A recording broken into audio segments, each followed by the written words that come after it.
Alors que la menace du coronavirus persiste à travers le monde, les musulmans du Moyen-Orient se préparent à un mois de jeûne du Ramadan. Une source d'inquiétude pour beaucoup de pratiquants qui ont déjà assisté à l'annulation des fêtes de l'iftar et à la suspension des prières à la mosquée par les autorités afin de ralentir la propagation du virus.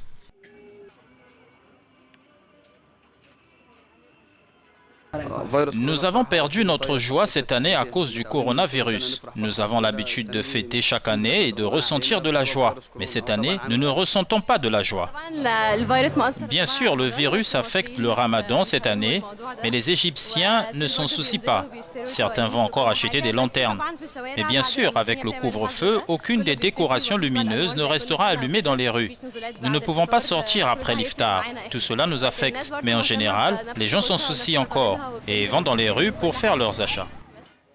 Durant le Ramadan, les croyants jeûnent de l'aube au crépuscule, puis se réunissent le soir autour d'un repas familial ou communautaire, avant la grande fête de l'Aïd al-Fitr, qui marque la fin du Ramadan, une période de réflexion et de socialisation durant laquelle les commerçants font recette. Mais avec le ralentissement des activités dues au confinement dans certains pays, rien n'est plus comme avant.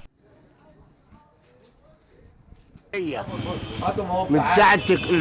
ne travaille plus que 1% de ce que je faisais auparavant, depuis que ce problème est apparu.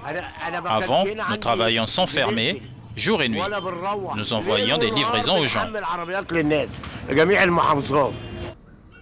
Les autorités religieuses de plusieurs pays, dont le grand moufti Abdulaziz Al-Sheikh d'Arabie Saoudite, ont décidé que les prières du Ramadan et de l'Aïd devraient être faites à domicile.